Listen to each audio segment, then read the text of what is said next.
Bismillahirrahmanirrahim. Assalamualaikum warahmatullahi wabarakatuh.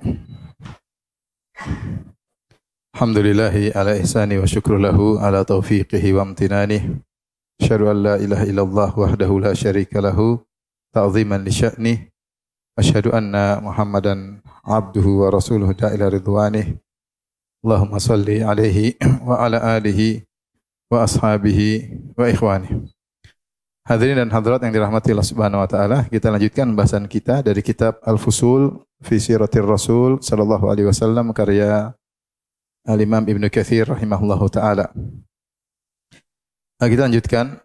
Al-Imam Ibnu Katsir rahimahullah berkata, "Wa kharaja bihi ammuhu ila Syam fi tijarah."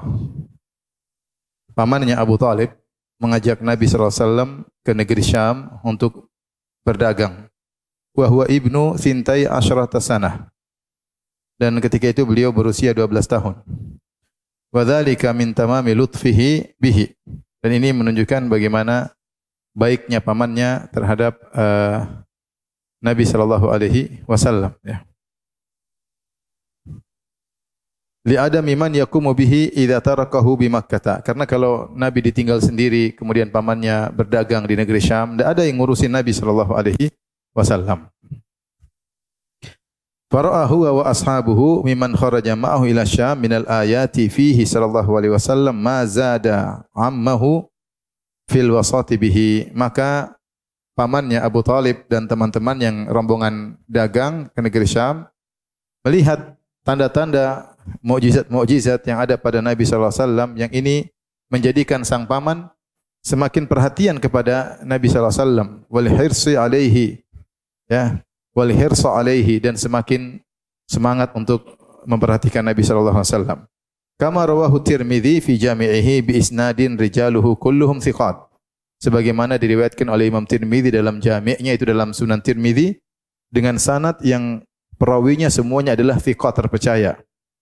Di antara ayat-ayat tersebut kata Ibnu Katsir, min tadlilil ghamamati lahu, yaitu di mana ada awan yang menaungi Nabi sallallahu alaihi wasallam.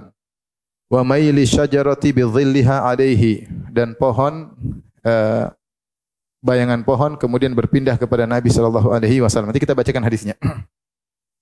Wa tabsyiri Bahira ar-rahib bihi, dan sang pendeta yang bernama Bahira yang ada di Syam memberi kabar gembira tentang bahwasanya ini anak akan menjadi nabi. Wa amrihi li ammihi birruju'i bihi, dan di mana sang pendeta mengatakan kepada Abu Thalib, bawa pulang ini si kecil Muhammad sallallahu alaihi wasallam. Li alla tarahul yahudu fayarmunahu su'an. Jangan sampai Muhammad, si kecil Muhammad ini dilihat oleh orang-orang Yahudi, akhirnya mereka ingin melakukan keburukan kepada Muhammad. Wal haditsu lahu aslun mahfuzun wa fihi ziyadatun ukhar, dan hadis ini memiliki asal yang sahih dan ada ziyadat-ziyadat yang lain, tambahan-tambahan yang lain. Tsumma kharaja tsaniyan ila Syam fi tijaratin li Khadijah binti Khuwailid. Kemudian Nabi keluar kedua kali ke negeri Syam, kali kedua untuk berdagang ketika membawa barang dagangan Khadijah binti Khuwailid ma'a gulamiha Maisarah ala sabilil qirad, bersama ditemani oleh budaknya Khadijah yang bernama Maisarah ala sabilil qirad, yaitu Nabi sallallahu alaihi wasallam mendagangkan barang-barang dagangan Khadijah yaitu dengan mudharabah, yaitu modal semua dari Khadijah, nanti keuntungan dibagi. Fara'a Maisaratu ma baharahu min sya'nihi. Maka Maisarah ketika berjalan menemani Nabi sallallahu alaihi wasallam, dia melihat hal-hal yang menakjubkan dari Nabi sallallahu alaihi wasallam. Faraja'a fa akhbaru sayyidatahu bima ra'a. Ketika pulang ke kota Mekah, maka budak ini pun melaporkan atau memberitahu kepada Khadijah tentang agungnya akhlak Nabi sallallahu alaihi wasallam. Apa yang dia lihat selama perjalanan. Faraqibat ilaihi an yatazawwajaha. Maka akhirnya Khadijah ingin agar Nabi menikahinya. Lima rajat fi dzalika minal khairi alladhi jama'ahu Allahu laha. Karena Khadijah berharap mendapatkan kebaikan yang Allah berikan kepada Nabi agar dia mendapatkan kebaikan dari Nabi sallallahu alaihi wasallam. Wa fawqa ma yakhturu bi bali bashar, ya. Dan ternyata Khadijah mendapatkan kebaikan-kebaikan yang di luar daripada apa yang terlintas dalam benak manusia. Fatazawwajaha Rasulullah sallallahu alaihi wasallam, maka Rasulullah SAW pun menikahinya. Walahu khamsun wa ishruna sanah, dan umur Nabi ketika itu 25 tahun. Di sini Al-Imam Ibnu Katsir menyebutkan tentang dua perjalanan Nabi ke negeri Syam. Perjalanan pertama itu ketika Rasulullah SAW usianya sekitar 12 tahun. Ada khilaf, ada yang mengatakan usia beliau ketika itu 9 tahun, ada yang mengatakan 10 tahun, dan ada yang mengatakan 12 tahun. Ada khilaf di riwayat-riwayat. Kemudian perjalanan kali kedua memperdagangkan barang-barang dagangan Khadijah radhiyallahu taala anha, sekitar umur beliau sekitar 25 tahun ketika itu, sampai akhirnya menikah dengan Khadijah. Dan jarak dua perjalanan tersebut kira-kira 13 tahun. Adapun yang pertama, maka saya akan bacakan hadisnya yang panjang. Ini hadis tentang Rasulullah SAW ketemu dengan pendeta Bahira. Namun para ulama berselisih tentang keabsahan hadis tersebut. Di antara yang mendhaifkan hadis ini adalah Az-Zahabi rahimahullahu taala ketika hadis ini disahihkan. Hadis ini disahihkan oleh banyak ulama, disahihkan oleh Al-Hakim, disahihkan oleh At-Tirmidzi, dan juga Ibnu Katsir rahimahullah tadi telah mensahihkan, mereka ahli hadis. Namun hadis ini dikritiki oleh sebagian ulama, di antaranya Az-Zahabi. Demikian juga Al-Baihaqi meriwayatkan dari sebagian ulama yang menyinggung bahwasanya hadis ini tidaklah diriwayatkan kecuali oleh Qurat Abu Nuh Abdurrahman bin Ghazwan. Ya, Abdurrahman bin Ghazwan namanya Qurat Abu Nuh, dan lahu manakir, dia punya riwayat-riwayat yang mungkar. Saya bacakan hadisnya, kita simak hadis ini baru kemudian kita sebutkan kritikan ulama tentang hadis ini. Imam Tirmidzi meriwayatkan dari Abu Musa Al-Asy'ari, dia berkata, kharaja Abu Talib ila Syam. Abu Talib keluar pergi ke negeri Syam. Wa kharaja ma'ahu Nabi sallallahu alaihi wasallam fi asyakhin min Quraisy. Dan Rasulullah SAW keluar bersama Abu Talib, bersama orang-orang tua, yaitu teman-temannya Abu Talib, untuk berdagang. Rasulullah SAW ikut. Falamma asyrafu 'ala rahib habatu fahallu rihalahum fa kharaja ilaihim ar-rahib. Tatkala mereka sudah dekat dengan rumahnya sang rahib, itu siapa namanya? Bahira. Maka mereka pun singgah di situ, lalu mereka meletakkan pelana-pelana mereka, yaitu mereka singgah, tentunya unta-unta mereka diikat. Fa kharaja ilaihim ar-rahib wa kanu qabla dzalika yamuruna bihi fala yakhruju ilaihim wa la yaltafitu.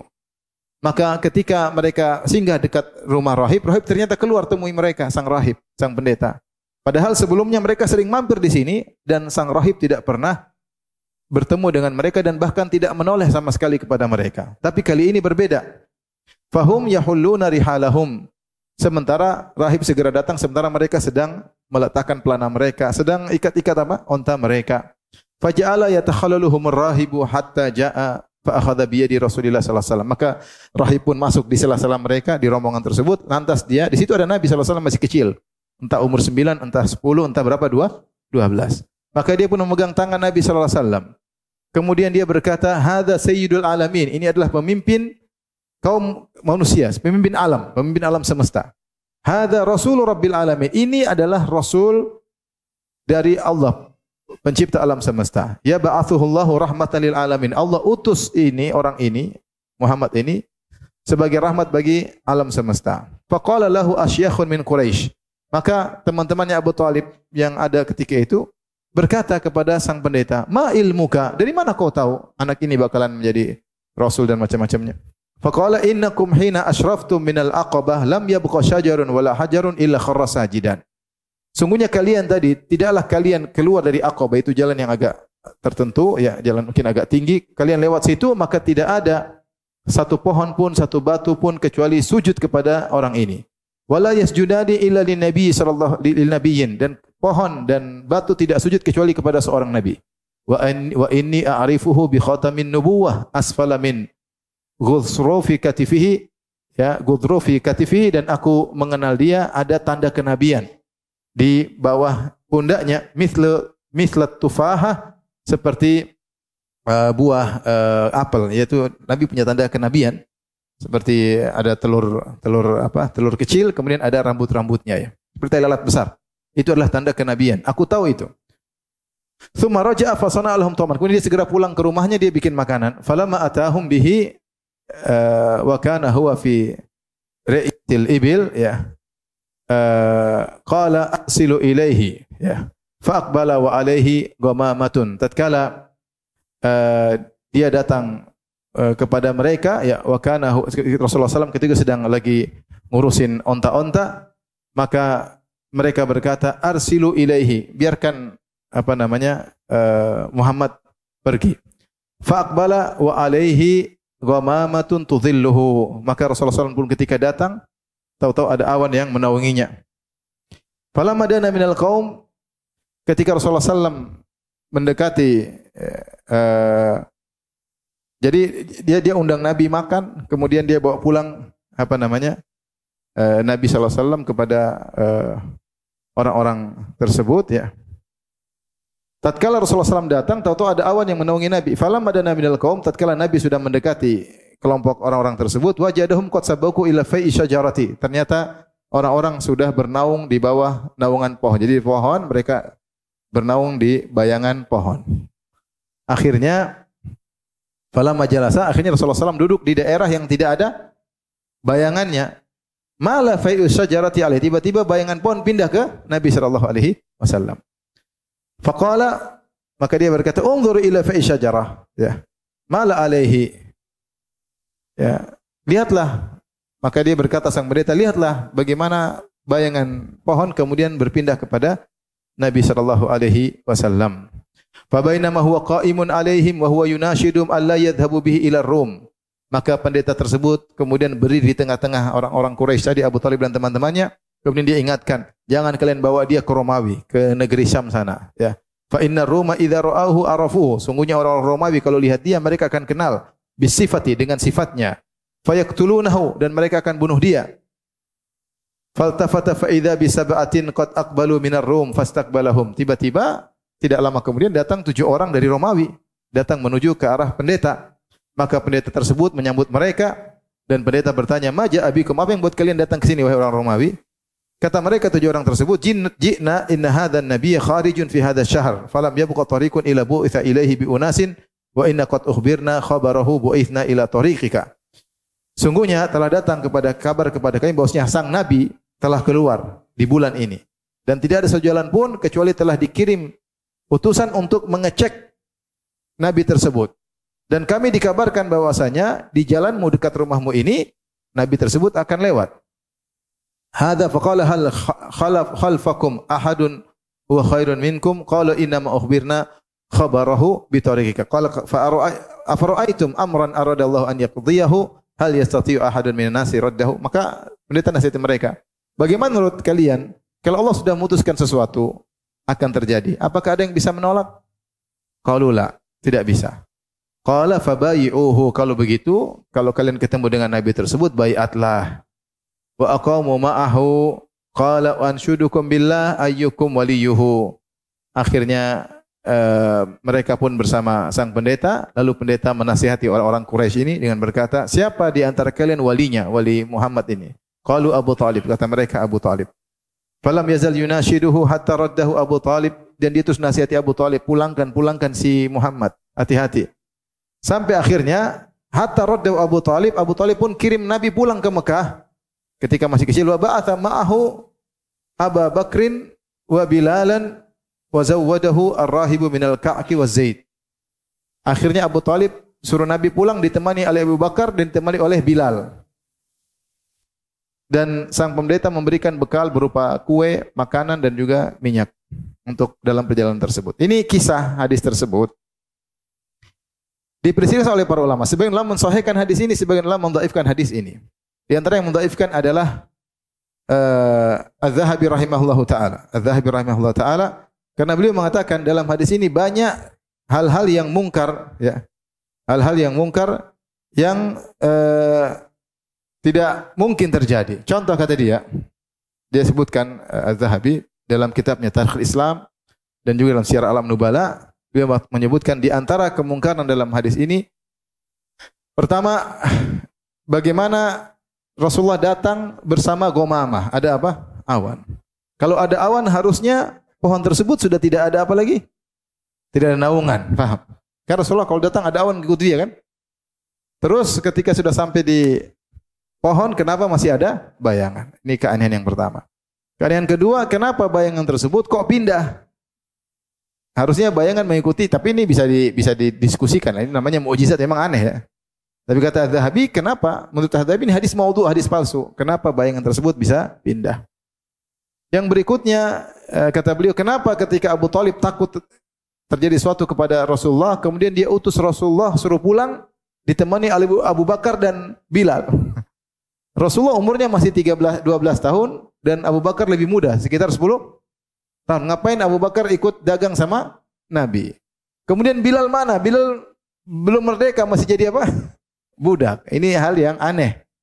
Sehingga mereka mengatakan hadis dhaif. Kemudian juga kenapa ketika Rasulullah SAW memproklamirkan dirinya menjadi seorang Nabi, kenapa Abu Thalib tidak langsung beriman? Kenapa Nabi tidak pernah mengingatkan kepada Abu Thalib, kau masih ingat enggak waktu kita masih di Syam? Bukankah kita ketemu pendeta? Kau dan teman-temanmu? Kan pendeta bilang begini. Dan itu tidak pernah diungkapkan oleh Nabi kepada Abu Thalib. Sehingga dengan dalil logika seperti ini, menurut Az-Zahabi hadisnya dhaif, bahkan palsu. Dan tidak ada yang meriwayatkan hadis ini kecuali Qurat Abu Nuh Abdurrahman bin Ghazwan. Satu-satunya perawi yang menyampaikan kisah ini cuma Qurat bin Nuh Abu Ghazwan rahimahullahu taala, ya Abdurrahman bin Ghazwan.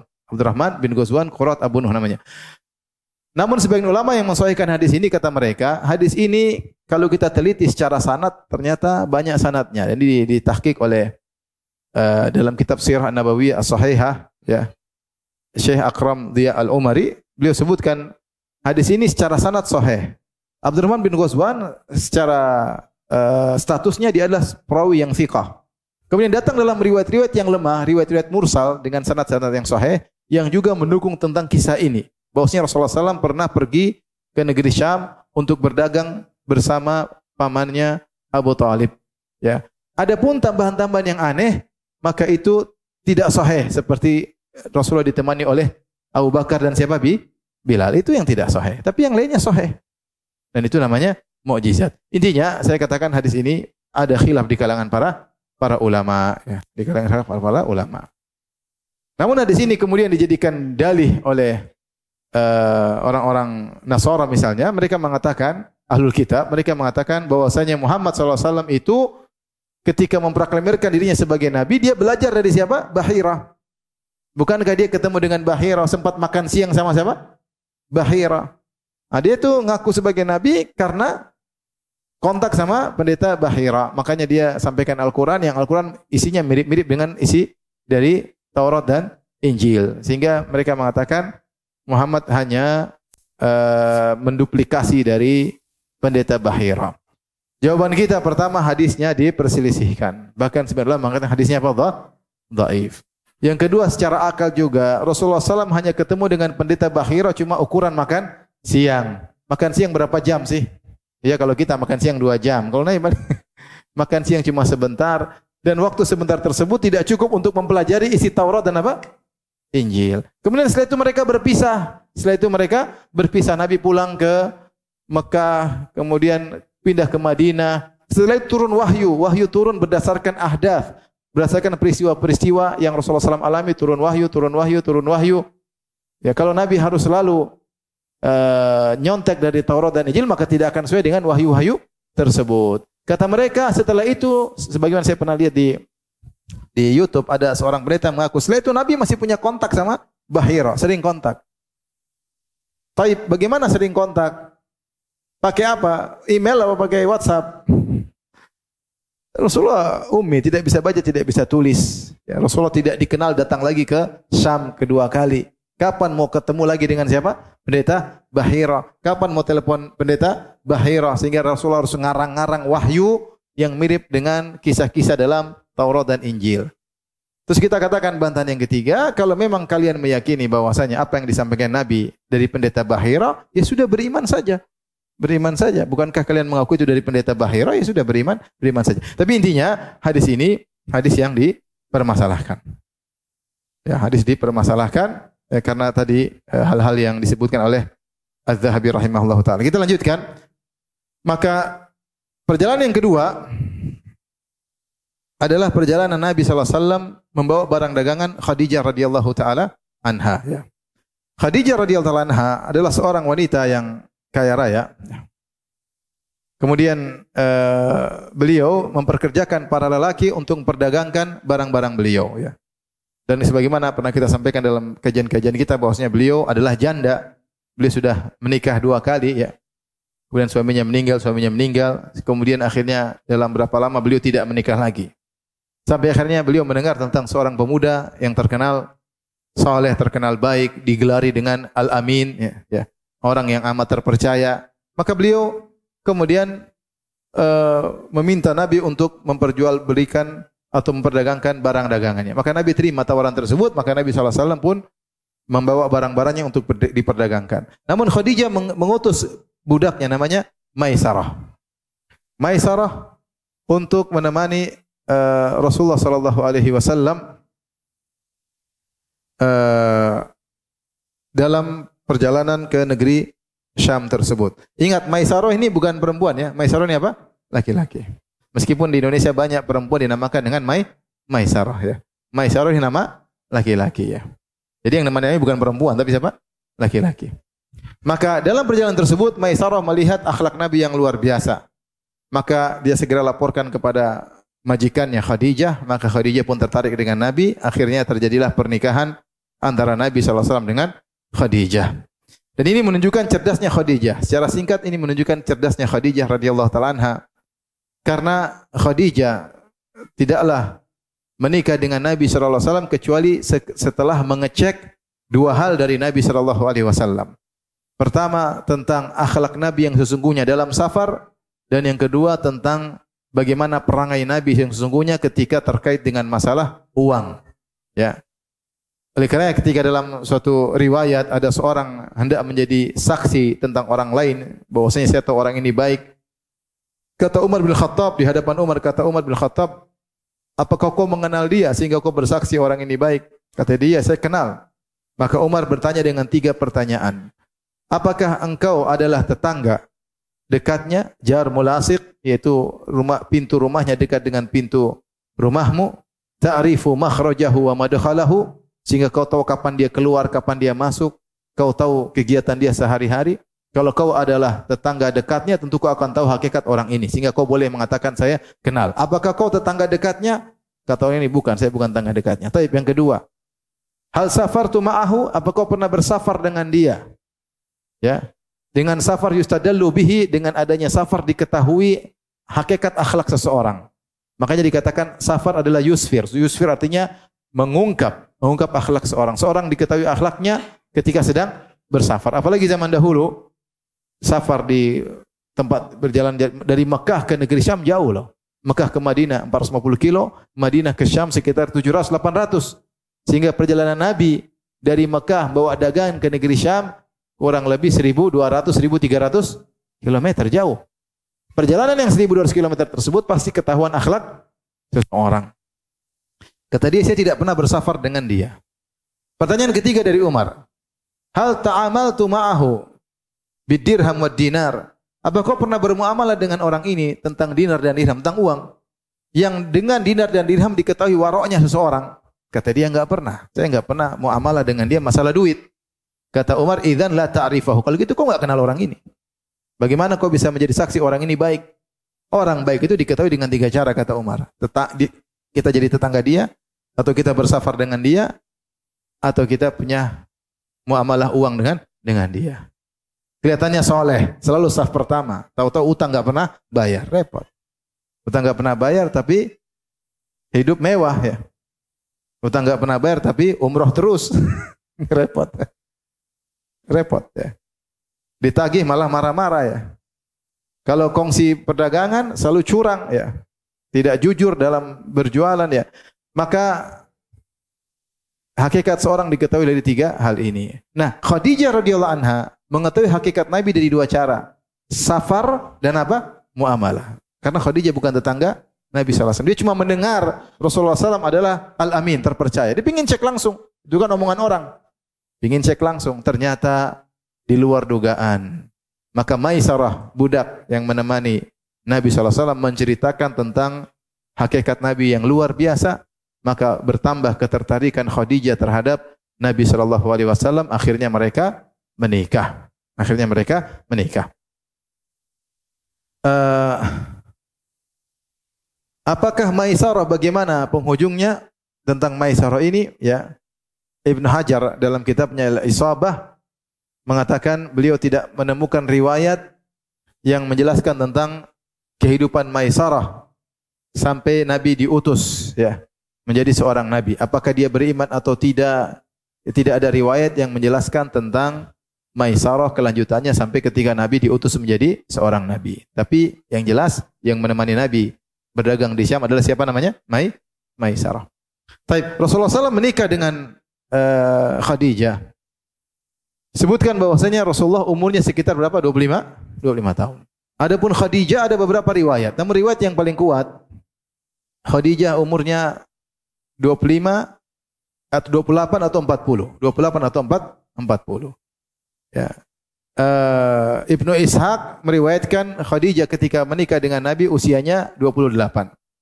Al-Waqidi meriwayatkan bahwasanya Nabi ketika menikah dengan Khadijah usianya Khadijah adalah 40 tahun. Namun dua-duanya riwayat yang lemah, yang lemah. Namun jika ditinjau sebagian ulama mengatakan yang benar usia Khadijah 28 tahun. Kenapa? Dalilnya karena dari pernikahan Nabi dengan Khadijah, maka Khadijah melahirkan 6 orang anak. Yaitu Al-Qasim, kemudian Abdullah, Zainab, Ruqayyah, Ummu Kulthum, Fatimah, 6 orang anak.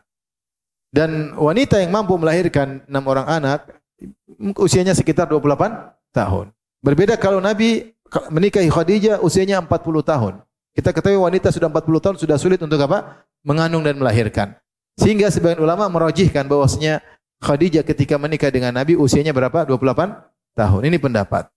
Cukup kuat ditinjau dari kemungkinan Khadijah punya anak 6 orang, ya. Taib. Pendapat yang lain mengatakan yang benar Khadijah usianya 40 tahun. Ya, dan ini pendapat Al-Waqidi dan ini juga pendapat yang kuat. Kenapa? Karena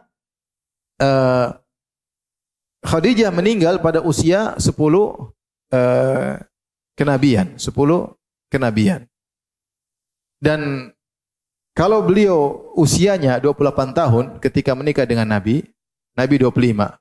Perhatikan sih, Nabi berapa? 25 tahun. Menikah. Nabi diangkat menjadi nabi, diutus usia berapa? 40 tahun. Berarti antara keduanya berapa tahun? 15, ya. 15 tahun. Taib. Khadijah 2 pendapat. Pendapat pertama adalah 28 tahun.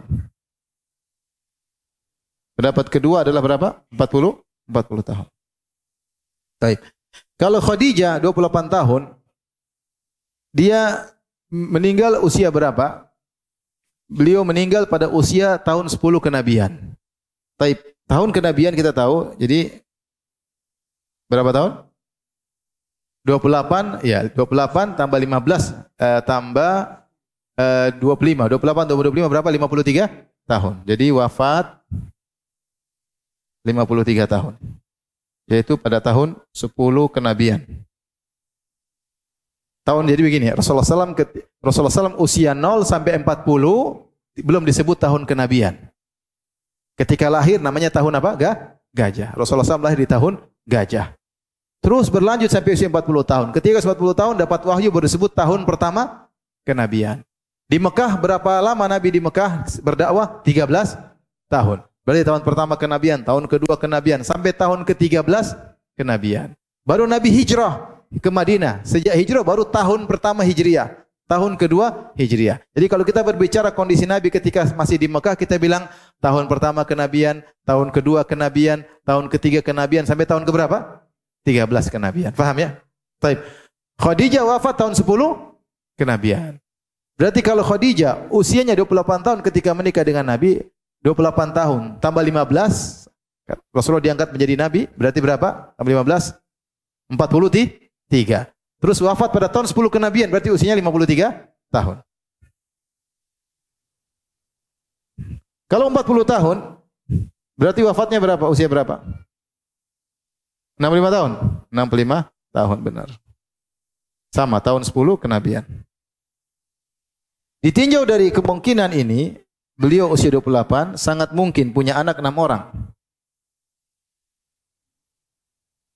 Punya anak 6 orang. Kalau 40 agak susah. Tetapi datang dalam satu hadis ketika Aisyah cemburu kepada Nabi SAW karena Nabi sering sebut Khadijah, Khadijah, Khadijah. Kata Aisyah, ya Rasulullah, Khadijah, Khadijah. Kayak tidak ada perempuan selain Khadijah. Padahal Khadijah sudah meninggal dunia. Dan ini menakjubkan. Aisyah cemburu kepada Nabi kepada Khadijah. Padahal dia tidak pernah melihat siapa? Khadijah. Padahal Khadijah sudah meninggal dunia. Kenapa Aisyah bisa sampai cemburu kepada Khadijah? Karena begitu seringnya Nabi kalau cerita Khadijah, cerita dengan semangat. Cerita dengan apa? Semangat. Ya. Seakan-akan tidak ada wanita selain apa? Khadijah. Maka suatu hari namanya Aisyah masih remaja, dia cemburu dan dia cerita sendiri. Saya pun marah dan saya berkata, Khadijah, Khadijah, sudah nenek-nenek, ya. Kemudian ahmarus syidiq, hamra'us syidiq, yaitu sudah tertinggal cuma gusinya saja, ya. Artinya Aisyah mengatakan, bukankah Khadijah ketika meninggal sudah tidak ada giginya, ya. Ya.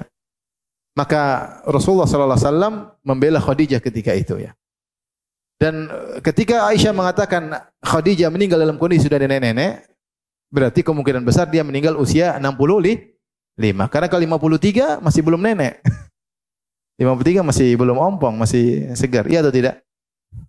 Maka wallahu alam, pendapat Khadijah menikah usia 40 tahun juga cukup kuat. Karena ketika Aisyah cemburu dia mengatakan hamra'us syidiq, bahwasanya Khadijah itu ketika meninggal sudah giginya tunggal, ya, sudah tak tanggal, sudah berjatuhan sehingga kelihatan gusinya. Dan itu tidak terjadi kecuali pada seorang yang sudah mencapai usia tua. Adapun bisa punya anak setelah 40 tahun punya 6 orang anak, mungkin orang Arab mungkin berbeda dengan orang yang lain, ya, sehingga mereka masih punya kemampuan untuk melahirkan anak-anak meskipun sudah usia 40 tahun. Wallahu alam bisawab. Tapi intinya Rasulullah SAW pun menikah dengan Khadijah. Baik, kita lanjutkan, ya. Tentunya keutamaan Khadijah sangat banyak, ya. Di antara yang menakjubkan adalah ketika Jibril datang kepada Nabi sallallahu alaihi wasallam kemudian menyampaikan, ya Rasulullah, hadhihi Khadijatun atatka. Ya, hadhihi Khadijatu atatka. Ma'aha ina'un fihi idamun, ya. Wahai Rasulullah, ini Khadijah sedang datang menuju engkau dan dia membawa tempayan yang isinya ada idam, ya, atau makanan atau ta'amun, ya. Dia datang menujumu sambil bawa makanan untuk diberikan kepadamu. Fa idza hiya atatka, kalau dia datang menemuimu, maka fa'ablik 'alaiha salam min rabbiha, maka sampaikanlah kepadanya bahwasanya Allah kirim salam kepadanya. Wa minni, dan juga aku juga kirim salam.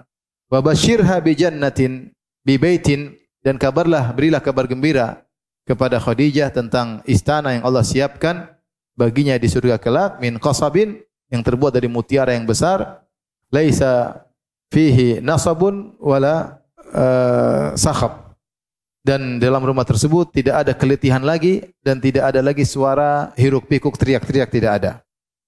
Subhanallah, ini hadis di antara yang menunjukkan keutamaan Khadijah, menggambarkan bagaimana akhlak Khadijah yang luar biasa, ya. Pertama, Allah kirim salam kepada siapa? Khadijah. Dan ini adalah keutamaan Khadijah yang luar biasa, ya. Kita saja kalau ada gubernur kirim salam, senang atau tidak?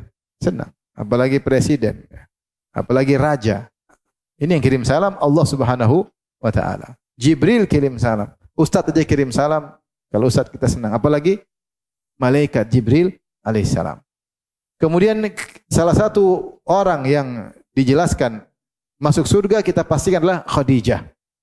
Dan Jibril menjelaskan tentang jenis istana yang dia dapatkan, yaitu istana terbuat dari mutiara yang tidak ada nasab wala sakhab, tidak ada keletihan dan juga tidak ada suara teriak-teriak. Kata sebagian ulama, kenapa? Karena Khadijah selama di dunia beliau telah berletih-letih untuk mendukung dakwah Nabi sallallahu alaihi wasallam. Berletih-letih untuk ngurusi anak-anak Nabi sallallahu alaihi wasallam dengan berbagai macam godaan dan tantangan dan ujian terkait dengan anak-anak mereka, tentang kehidupan mereka, namun dia bersabar, ya.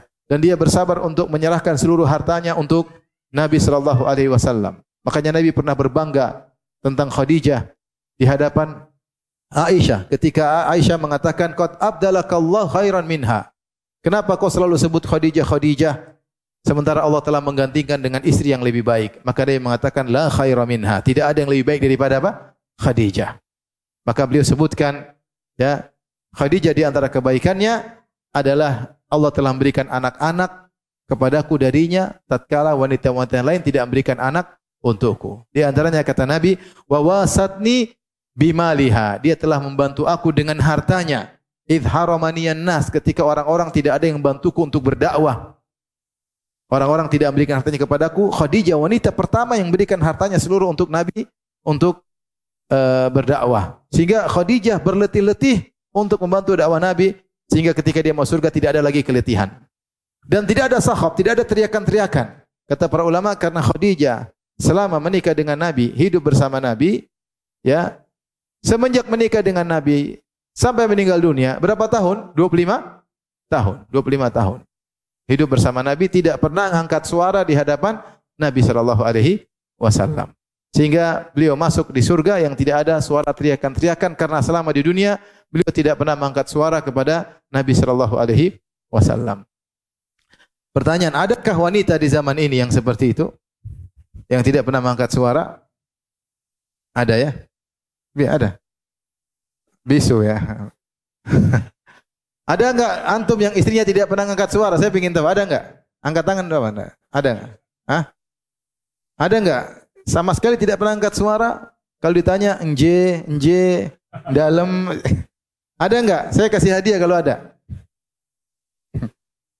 Ada yang katakan saya Ustaz jomblo. Ya memang jomblo. Kau belum tahu nanti kalau sudah menikah. Tapi intinya Khadijah luar biasa ya. Saya sering cerita tentang Khadijah itu lebih terperinci. Kalau saya ngisi tentang Khadijah radhiyallahu anha di suatu tempat, teman-teman ikhwan-ikhwan bilang, "Ustaz, sering-seringlah cerita tentang Khadijah." Buat apa? Istri-istri kita kalau dengar tentang Khadijah, pulang berubah Ustaz. Meskipun cuma beberapa hari, tapi lumayan katanya. Meskipun beberapa hari, yang penting apa? Lumayan. Mereka jadi baik, dengar tentang Khadijah termotivasi. Meskipun hari keempat berubah lagi. Tapi paling tidak kita bahagia selama 3 hari. Baik. Kita lanjutkan. Berikutnya kata Ibnu Katsir rahimahullah taala, wa kana Allah subhanahu qad sanahu wa hamahu min sigharihi. Adalah Allah Subhanahu wa taala telah menjaga Rasulullah sejak masa kecil. Sebelum beliau menjadi seorang nabi, beliau sudah dijaga oleh Allah agar tidak terjerumus dalam kesalahan-kesalahan. Wa tahharahu min danasil jahiliyah. Dan Allah mensucikan nabi dari kotoran-kotoran jahiliyah. Meskipun belum jadi nabi. Wa min kulli aibin, dan dari segala aib. Wa manahahu kulla khuluqin jamil, dan Allah anugerahkan kepada dia seluruh akhlak mulia sebelum jadi nabi. Hatta lam yakun yu'rafu baina qaumi illa bil amin. Sampai nabi itu tidak dikenal di kalangan kaumnya sebelum jadi nabi kecuali dengan gelar al-amin, orang yang terpercaya. Lima syahadu min taharatihi, karena mereka menyaksikan bagaimana sucinya Nabi sallallahu alaihi wasallam. Wa sidqi hadithihi, dan juga bagaimana jujurnya lisannya, wa amanatihi, dan amanah Nabi sallallahu alaihi wasallam. Baik. Di antara mukjizat Nabi sallallahu alaihi wasallam atau disebut yang hasad, yaitu Nabi sallallahu alaihi wasallam tidak terjerumus dalam kesalahan-kesalahan, dijaga oleh Allah sebelum dia diangkat menjadi seorang nabi. Kalau diangkat jadi nabi jelas dia harus maksum. Ternyata kemaksuman tersebut juga berlaku sebelum nabi diangkat menjadi seorang nabi. Supaya apa hikmahnya? Supaya kalau dia jadi seorang nabi tidak dikatakan oleh kaumnya, kamu sok ceramah, kamu juga dulu seperti kami. Ya. Lihat Nabi Musa alaihissalam ketika dia balik setelah mukul anak buah Fir'aun, kemudian fawakazahu Musa faqada alaih, dia dorong, dia pukul, mati. Nabi Musa alaihissalam kabur ke Madian. 10 tahun kemudian dia balik. Ketika dia balik, Allah suruh dia berdakwah kepada Fir'aun. Akhirnya datang Fir'aun. Ketika diskusi dengan Fir'aun, Fir'aun ungkit kesalahan masa lalunya. Alam nurabbika fina walida walabista fina ya min umrika sinin. Bukankah wa fa'alta fa'lataka allati fa'alta, ya, anta minal kafirin. Kata Fir'aun, wahai Musa, bukankah kau ketika masih kecil kami yang rawat? Kau dulu kan anak angkatku. Ya. dan kau tinggal bertahun-tahun bersamaku. Kemudian kau melakukan perbuatanmu yang kesalahan tersebut, di mana kau telah memukul anak buahku sampai apa? Mati. Diungkit enggak oleh Firaun? Diungkit. Kemudian kau tidak pandai berterima kasih kepada aku. Datang malah ceramain aku. Sudah saya rawat, sudah bikin kesalahan, sekarang mau ceramah lagi. Jadi kesalahan Nabi Musa diungkit oleh Firaun. Itu tidak bisa dilakukan kepada Nabi, karena Nabi diselamatkan oleh Allah dari semua kesalahan. Saya akan sebutkan ini contoh-contoh Allah menjaga Nabi. Ada banyak contoh, kita singgung secara singkat. Menjaga Nabi SAW dari kesalahan-kesalahan. Meski sebelum jadi Nabi. Sebelum diangkat menjadi Nabi. Di antaranya, saya sebutkan. Bentar.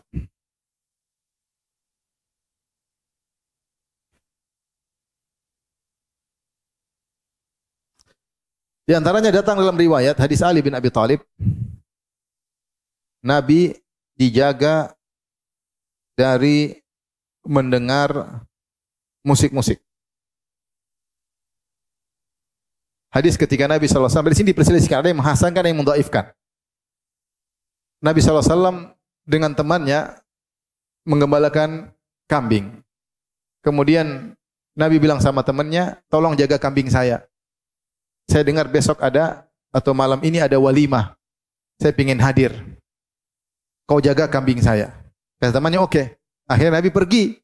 Dari kejauhan sudah terdengar mazamir, ada suruling-suruling, ada musik-musik. Nabi mau ke sana, tahu-tahu Nabi dibuat pingsan oleh Allah Subhanahu wa taala. Dan beliau sallallahu alaihi wasallam tidak sadar kecuali terkena sengatan matahari. Kemudian dia pulang ketemu temannya, gimana walimah semalam? Apa? Saya ketiduran, kata Nabi sallallahu alaihi wasallam. Tidak ada yang dilihat.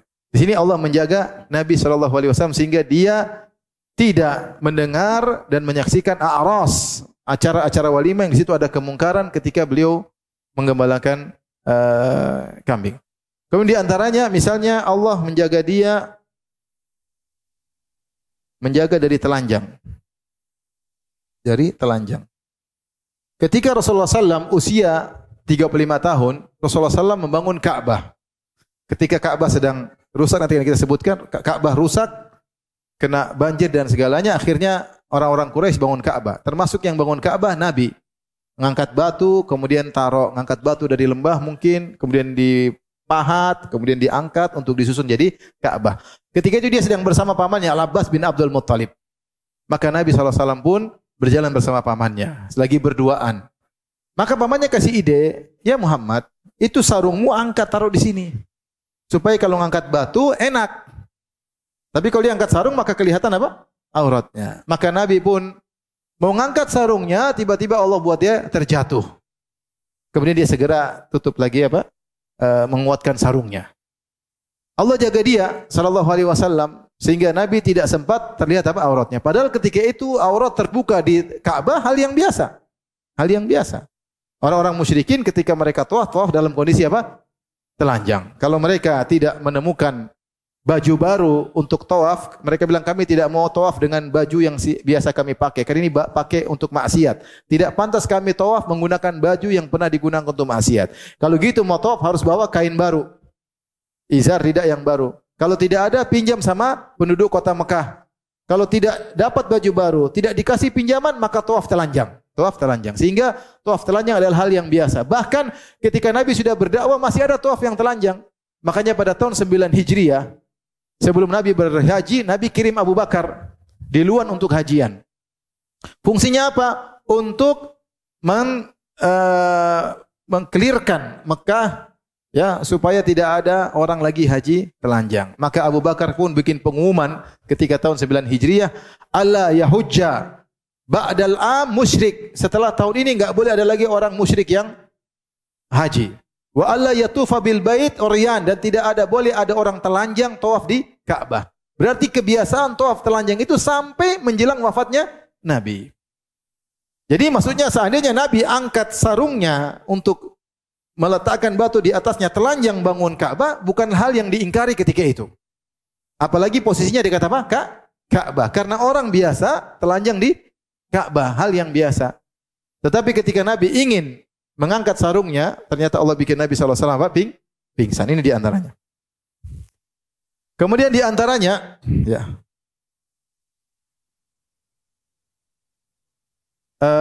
Nabi SAW tidak pernah tawaf sambil mengusap berhala. Jadi Nabi SAW ketika tawaf bersama Zaid bin Harithah, budaknya, tawaf bersama, maka Zaid bin Harithah ketika tawaf atau ketika sa'i, dia mengusap Isaf dan Na'ilah. Sudah kita ceritakan siapa Isaf dan Na'ilah, yaitu dua pemuda-pemudi dari suku Jurhum yang berzina di dalam Ka'bah. Akhirnya Allah rubah mereka berdua menjadi batu. Ketika jadi batu, lama-lama dikeluarkan di dekat Ka'bah supaya jadi pelajaran oleh orang-orang, jangan berzina. Lihatlah Allah merubah dua orang jadi batu. Lama-kelamaan akhirnya justru dua patung ini malah diagungkan, malah disembah. Sehingga kalau orang tawaf mereka sentuh berhala Isaf dan Na'ilah. Maka ketika Nabi sedang tawaf bersama Zaid bin Harithah, Zaid sentuh, Nabi larang, jangan sentuh. Kemudian tawaf lagi, Zaid sentuh lagi, kata Nabi, bukankah kau sudah dilarang? Ini sebelum Nabi jadi seorang Nabi. Ketika masyarakat di Mekah mengagungkan berhala, tawaf sambil mengusap berhala, Nabi tidak pernah menyentuh apa? Berhala. Tidak pernah sujud kepada berhala. Demikian juga yang keempat, Nabi tidak pernah sallallahu alaihi wasallam makan dari sembelihan untuk berhala-berhala. Tidak pernah. Rasulullah SAW tidak pernah makan dari ketika Rasulullah SAW bertemu dengan seorang ya, saya lupa namanya, yang dia termasuk dari Ahnaf. Ya.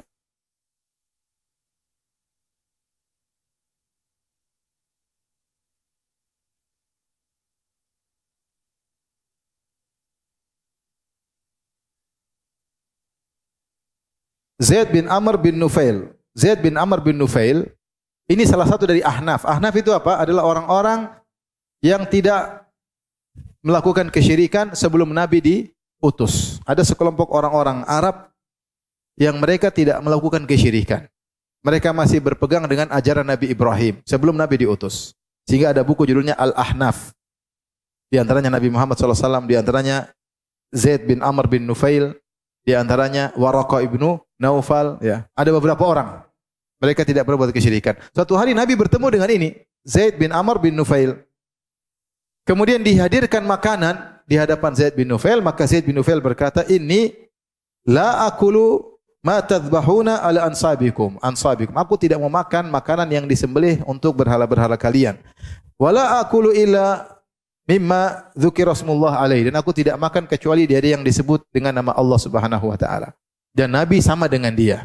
Nabi sama dengan dia. Jadi Nabi seumur hidup tidak pernah makan sembelihan yang disembelih atas nama selain Allah, dan tidak pernah makan dari sembelihan yang disembelih karena berhala-berhala. Dan ini menunjukkan Allah menjaga Nabi sallallahu alaihi wasallam. Di antara juga yang kelima, ketika hajian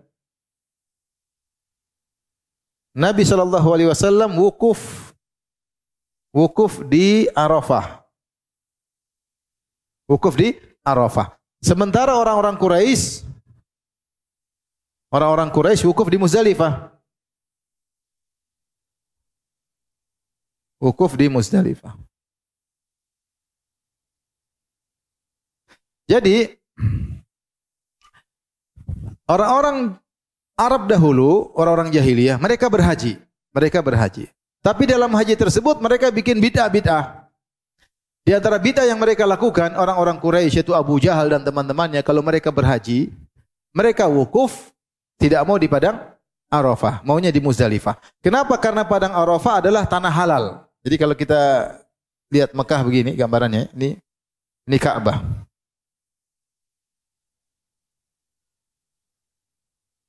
Maka diselilingi Ka'bah ada namanya tanah haram. Ini namanya tanah haram. Ini namanya di luar namanya tanah halal. Tanah apa? Halal ya. Dan tanah halal ini kalau orang ingin umrah dia masuk dari tanah halal. Penduduk Mekah kalau ingin umrah maka dia pergi ke tanah halal untuk masuk ke dalam Mekah untuk ambil umrah. Karena namanya umrah itu ziarah dari tanah halal ke tanah haram. Dari tanah halal ke tanah. Dan tanah halal macam-macam. Ini yang paling dekat sini Tan'im. Tan'im ini sekitar 7 kilometer. Di sini ada namanya Hudaybiyah. Hudaybiyah kurang lebih 25 kilometer. Di sini ada Arafah. Arafah. Ada namanya sini ada Ju'ranah. Orang bisa umrah semua dari sini. Boleh dari sini, boleh dari sini, boleh dari sini. Dari titik-titik ini boleh. Yang paling dekat Tan'im. Yang paling jauh Hudaybiyah ada juga Arafah. Taib. Ketika orang-orang haji tanggal 9 Dzulhijjah, wukufnya di mana? Di Arafah, di tanah halal. Ini kan tanah halal, ini tanah halal. Ini semua tanah halal. Jadi Arafah termasuk tanah halal. Nah, orang-orang Quraisy mereka bikin bid'ah. Kata mereka, kami minal humus, kami adalah orang-orang mulia yang semangat beribadah, kami penduduk tanah haram, maka kami tidak mau melaksanakan haji dengan keluar dari tanah haram. Jadi kalau kita ambil dari Ka'bah nanti kita melewati Mina, kemudian Muzdalifah, kemudian apa? Arafah, ya kan? Kalau masih ingat enggak kalau hajian? Hajian kan dari Ka'bah ini nanti ada Mina, kemudian Muzdalifah, baru apa?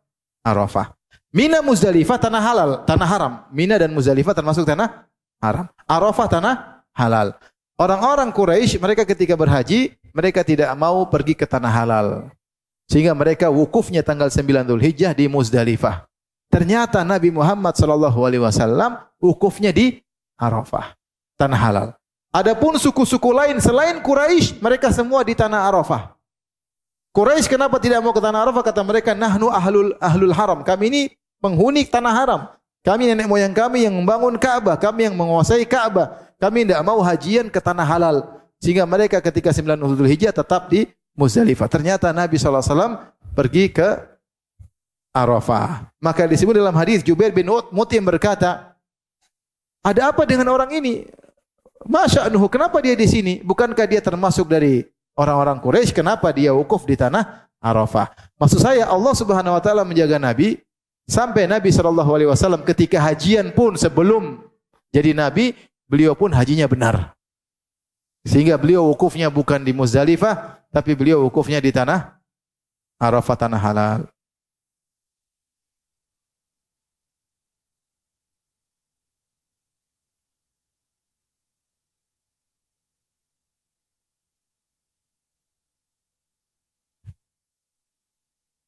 Rasulullah SAW tidak pernah menyembah berhala. Rasulullah SAW tidak pernah, dan yang lainnya banyak. Ya, kalau kita mau tuliskan 5, kemudian yang ke-6 misalnya tidak pernah menyembah berhala.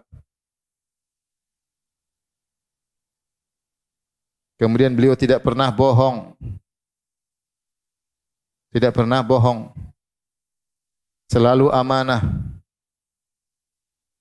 Makanya di antara saking percayanya orang Quraisy kepada Nabi SAW, mereka menitipkan barang-barang kepercayaan mereka kepada Nabi SAW. Karena Nabi dikenal dengan seorang yang amanah. Ini di antara bentuk-bentuk penjagaan Nabi SAW. Di antara sebab Allah menjaga Nabi, yaitu Allah mengirim malaikat Jibril untuk membelah dada Nabi SAW, kemudian mencuci jantung Nabi SAW.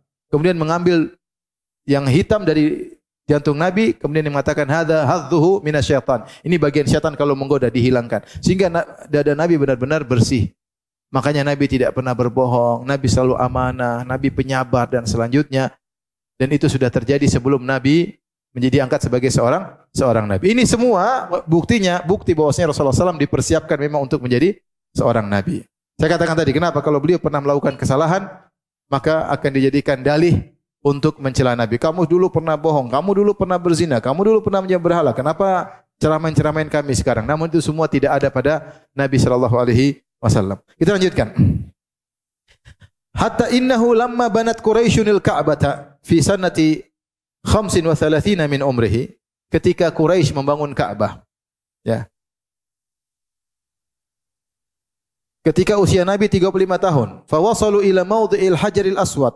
Kemudian mereka sampai pada peletakan Hajar Aswad. Istajaru fiman yadha'ul hajar maudhi'ahu. Maka mereka pun berselisih. Siapa yang meletakkan Hajar Aswad pada tempatnya? Faqalat kullu qabilatin, maka setiap kabilah berkata, nahnu nadha'uhu, kami yang letakkan Hajar Aswad pada tempatnya.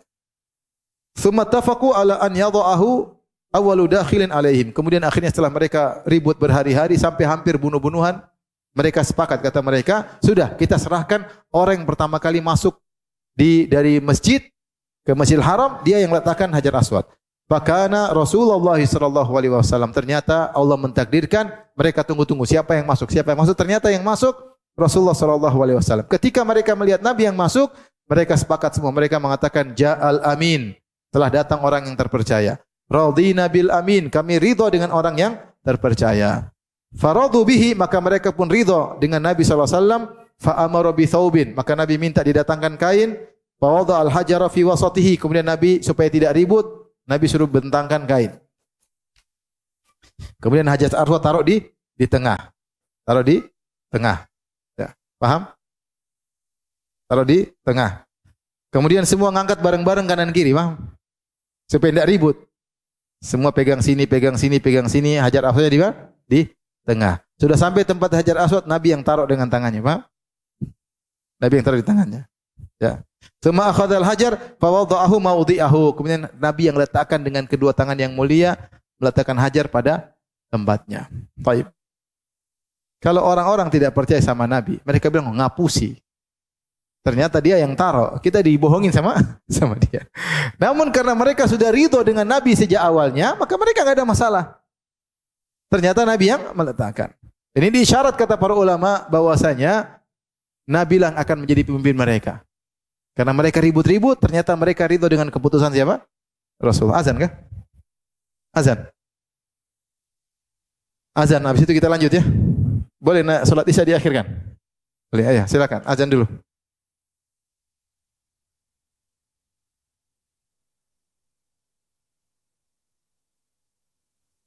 Baik, sekedar tambahan maklumat ya. Jadi Ka'bah mengalami di saat itu ketika usia Nabi 35 tahun, Ka'bah mengalami banjir dan sudah berulang-ulang, akhirnya Ka'bah mulai rusak. Ka'bah mulai rusak. Nah, akhirnya orang-orang Quraisy berpikir untuk membangun Ka'bah kembali. Maka mereka mencongkel Ka'bah. Disebut dalam kisah, yaitu tadinya mereka tidak berani mencongkel apa? Ka'bah. Tapi akhirnya mereka diskusi. Ada yang mengatakan kita ini mencongkel Ka'bah untuk merusak atau untuk membangun. Kata mereka untuk membangun. Apalagi baru kejadian tentara Abraha yang dihancurkan oleh Allah 35 tahun yang lalu. Maka mereka mau bongkar Ka'bah, mereka takut. Bongkar enggak. Akhirnya ada yang menasihati, kita ini pingin baik atau tidak? Kalau pingin baik, Allah tidak akan menghukum kita. Akhirnya tidak ada yang berani, dia pun berani. Kalau tidak salah dia Al-Walid bin Mughirah kalau enggak salah. Maka dia yang pertama kali bongkar Ka'bah. Setelah dia bongkar sebagian, kemudian mereka tunggu sehari. Coba lihat bagaimana nasibnya. Tunggu dulu, jangan dulu mulai. Ternyata besoknya dia aman-aman saja. Akhirnya mereka mengatakan Allah ridho dengan perbuatan kita, maka mereka pun bongkar. Diratakan Ka'bah tersebut, hilang semuanya ya. Kemudian setelah itu mereka bangun kembali. Itulah tadi, bangun Ka'bah tidak mudah karena butuh biaya yang banyak. Harus pergi ke lembah, potong batu, batu dibikin kotak. Ini kerja atau bukan? Kerjaan. Batu besar-besar dipikul, diangkat, ini semua butuh biaya.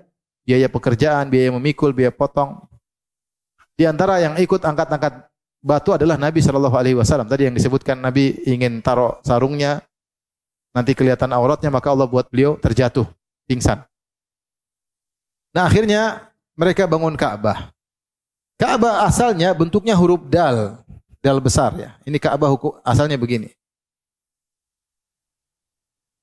Ka'bah asalnya begini. Ini pondasi Ibrahim Ka'bah tuh begini. Ini rukun Yamani. Ini rukun apa? Hajar Aswad. Hajar Aswad. Jadi Ka'bah itu asalnya hukum huruf dal. Makanya Sudut yang asli cuma dua.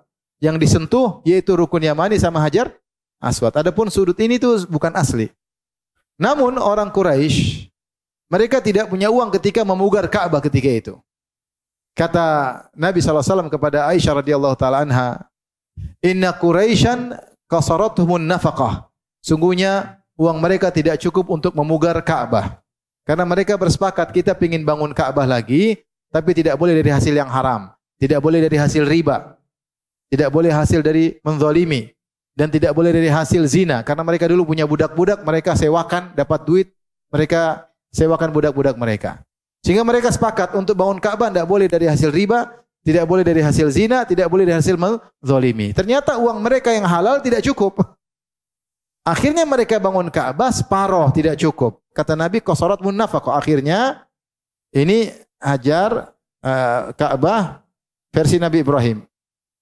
Ka'bah fondasi Nabi Ibrahim. Baik, ini yang berikutnya, ini Ka'bah versi Quraisy. Versi Quraisy. Akhirnya mereka membangun Ka'bah jadi kotak bujur sangkar. Mereka bangun jadi. Terus mereka letakkan hijr. Paham? Batu. Namanya apa? Hijr. Adapun dinamakan Hijr Ismail kesalahan. Tidak ada Ismail di situ ya. Namanya hijr. Makam Ibrahim. Tapi hijr ada hijr apa? Ismail ya. Hijr tidak, bukan hijr apa? Ismail. Sehingga sebagian menyangka Ismail dikubur di situ. Makom Ibrahim disangka Ibrahim dikubur di situ. Padahal makom itu tempat berdirinya siapa? Nabi Ibrahim. Jadi makom Ibrahim itu adalah tempat berdiri Nabi Ibrahim. Ketika Nabi Ibrahim bangun Ka'bah, dia berdiri karena Ka'bah sudah tinggi. Dia dengan Nabi Ismail bahu membahu membangun Ka'bah. Ketika Ka'bah sudah tinggi, akhirnya Nabi Ibrahim alaihissalam butuh tempat berdiri. Didatangkanlah batu, kemudian dia naik di atas batu tersebut. Kemudian Ismail alaihissalam over batu. Kemudian dia taruh. Dia susun di atas. Maka kemudian makam tersebut jalan muter Ka'bah, ya enggak? Karena harus dibangun dari segala apa? Sisi. Kata Ibnu Katsir, inilah hikmahnya kenapa ketika kita selesai tawaf, kita sholat di belakang makam Ibrahim. Karena makam ini pernah tawaf sekali. Karena ketika Nabi Ibrahim bangun Ka'bah, dia butuh pijakan kaki. Dan pijakan ini berpindah-pindah, ya enggak? Sampai pada posisinya.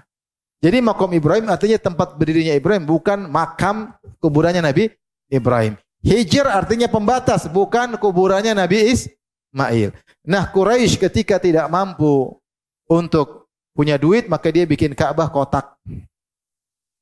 Kemudian dia pasang hijr di sini. Kemudian Ka'bah asalnya pintunya di bawah, mereka tinggikan. Kata mereka biar orang tidak sembarang masuk keluar pintu Ka'bah. Yang pegang kuncinya orang Quraisy. Mau masuk Ka'bah harus ada minta sama kuncinya. Dibuatlah pintunya tinggi.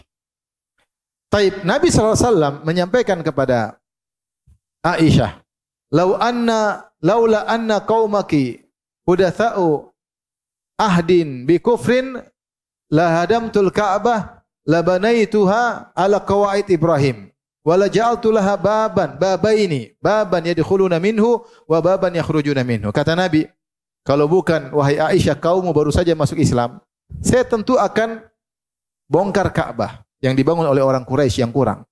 Dan saya akan bangun yang baru sesuai dengan pondasi Ibrahim, huruf dal, paham? Saya akan bikin baru. Lantas saya akan bikin dua pintu, pintu masuk sama pintu keluar. Ini kata Nabi SAW. Namun saya tidak bisa lakukan karena kaummu baru saja masuk Islam. Saya takut mereka timbul keraguan, timbul apa, sehingga Nabi, cita-cita Nabi tidak Nabi kerjakan. Jadilah Ka'bah dibiarkan begitu saja sampai Nabi wafat dalam bentuk kotak ada hijrnya. Makanya siapa yang sholat dalam hijr, dia telah sholat dalam Ka'bah. Karena itu bagian dari Ka'bah. Dan siapa yang tawaf masuk dalam hijr, tawafnya tidak sah. Dia harus keluar hijr. Karena tawaf itu mengelilingi Ka'bah. Siapa yang masuk dalam hijr, berarti dia belum mengelilingi Ka'bah. Dan siapa yang sholat dalam hijr, berarti dia sholat dalam Ka'bah. Dan itu dianjurkan. Rasulullah SAW pernah sholat dalam Ka'bah. Jadi tidak harus masuk pintu. Di situ juga dalam Ka'bah. Asalnya di situ ada Ka'bah. Maka sampailah di zaman sahabat Abdullah bin Zubair. Siapa Abdullah bin Zubair? Abdullah bin Zubair adalah ponakannya Aisyah radhiyallahu taala anha. Aisyah punya saudari perempuan kakaknya namanya Asma bintu Abi Bakar. Paham? Asma binti Abu Bakar menikah dengan Zubair bin Awam, sahabat. Dijamin masuk surga. Dari pernikahan tersebut lahirlah anak mereka, di antaranya Abdullah bin Zubair, sahabat. Di antaranya Urwah bin Zubair. Sehingga Abdullah bin Zubair sangat dekat dengan Aisyah, karena dia ponakannya Aisyah, anaknya Asma, paham? Sehingga Aisyah di kunyahnya adalah Ummu Abdillah. Aisyah kunyahnya siapa? Ummu Abdillah. Padahal dia enggak punya anak, tapi dia berkunyah kepada ponakannya, yaitu Abdullah bin Zubair. Dia berkunyah kepada ponakannya. Dan Aisyah menyampaikan hadis ini kepada Abdullah bin Zubair. Wahai Abdullah bin Zubair, ponakanku, sungguhnya Nabi pernah berkata begini, begini, begini. Ketika Abdullah bin Zubair menguasai kota Mekah dan terjadi perang dengan Hajjaj bin Yusuf Ats-Tsaqafi, maka Hajjaj bin Yusuf melemparkan manjani ke tapel api, sehingga ke tapel api tersebut mengenai kiswah Ka'bah. Ka'bah terbakar. Ka'bah versi Quraisy terbakar. Yang ini, yang kotak ada hijrnya, terbakar. Setelah terbakar, maka Abdullah bin Zubair diskusi sama penduduk kota Mekah. Ada sebagian sahabat. Kata mereka, bagaimana? Ini Ka'bah mau diapain? Kita perbaiki saja, ganti kiswahnya saja, kita bangun baru. Mereka bilang, udah kita perbaiki kiswahnya aja, enggak usah bangun baru. Kata Zubair, bayangkan kalau rumah kita yang terbakar, kita perbaiki atau kita bangun baru? Ya kita tentu ridho kalau dibangun baru, lebih bagus. Apalagi rumah Allah Subhanahu wa taala. Diskusi. Akhirnya Abdullah bin Zubair salat istikharah sampai 3 kali. Ini dalil, dikatakan dalil oleh para ulama, boleh istikharah berulang-ulang kalau masih ragu. Jadi kalau lamar akhwat terima atau tidak, masih ragu, salat lagi. Salat lagi, salat lagi sampai tenang ya. Kalau ditolak lagi ya sudah, qadarullah. Tapi intinya dia salat istikharah sampai berapa kali? 3 kali. Setelah salat tiga kali, maka dia bilang, kita bongkar, bangun yang baru. Maka dibongkarlah Ka'bah, dihancurin. Dibangun sesuai dengan cita-cita Nabi. Ka'bah dibangun sesuai dengan pondasi Ibrahim. Bahkan sebelum dibangun mereka ngecek, digali mana pondasi Ibrahim, sampai dapat semacam ada tulang atau apa. Oh, pondasi Ibrahim di sini. Sehingga mereka bikin Ka'bah panjang. Tidak pendek seperti sekarang, dibikin panjang sampai Hijr masuk dalam area apa? Ka'bah. Maka Abdullah bin Zubair bikin Ka'bah lebih besar, dibikin pintu 2, pintu masuk, pintu keluar, sebagaimana cita-cita Rasulullah sallallahu alaihi wasallam yang dia dengar langsung dari bibinya Aisyah radhiyallahu taala anha. Kemudian Abdullah bin Zubair meninggal dunia. Kemudian akhirnya dilaporkan kepada penguasa ketika itu, bahwasanya Abdullah bin Zubair ya bikin rusak Ka'bah. Dia merubah Ka'bah yang ada di zaman Nabi sallallahu alaihi wasallam. Akhirnya dengan pernyataan Hajjaj bin Yusuf Ats-Tsaqafi, akhirnya Ka'bahnya Abdullah bin Zubair dibongkar lagi. Dibikin lagi seperti yang kurang tadi, yang awalnya, paham? Dibikin lagi awal. Kotak dikasih apa? Tanda. Sampai akhirnya di zaman Imam Malik, kalau tidak salah Khalifah Harun ar-Rasyid atau seorang khalifah di zaman Imam Malik. Ternyata dia dengar kabar tentang hadis ini. Ternyata dulu Abdullah bin Zubair ternyata benar. Karena dia membongkar Ka'bah sesuai dengan cita-cita siapa? Nabi. Maka dia berdiskusi sama Imam Malik atau ulama di zamannya. Bagaimana kalau kita bongkar lagi Ka'bah, kita buat sebagaimana cita-cita Nabi. Diperbesar, diperlebar, bikin pintu masuk, pintu keluar. Maka Imam Malik mengatakan, jangan wahai Paduka, ya. Sungguhnya Amirul Mukminin, kalau kau begitu nanti Ka'bah jadi mainan. Setiap ada Amirul Mukminin yang baru, Ka'bah dirubah-rubah. Akhirnya tidak dirubah lagi Ka'bah ya seperti sekarang ini.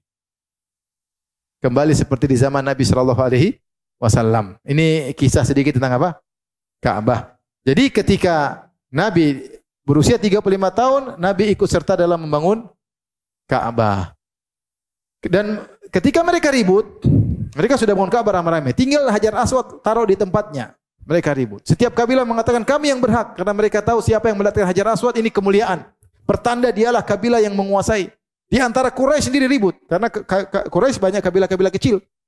Kami yang lebih berhak, kami lebih berhak. Sampai mereka berhari-hari hampir bertengkar gara-gara masalah ini. Kemudian akhirnya mereka sepakat, mereka bilang, sudah daripada kita bertengkar, kita serahkan kepada orang yang pertama kali masuk dari pintu Masjidil Haram. Siang pertama kali masuk, kita serahkan keputusannya kepada dia. Mereka nunggu, tiba-tiba Allah mentakdirkan Nabi yang masuk dari Babu Sofa. Nabi masuk. Melihat Nabi yang masuk, maka serta-merta mereka pun setuju. Mereka mengatakan, Ja'al Amin. Telah datang orang yang terpercaya. Radina bil Amin. Kami ridho dengan keputusannya. Maka tadi Nabi akhirnya membuat cara. Nabi bilang, mana baju, buka kain yang besar, Hajar Aswad taruh di tengah, angkat bareng-bareng supaya enggak ribut. Maka mereka angkat bareng-bareng. Sudah sampai di tempat Hajar Aswad, Nabi yang taruh.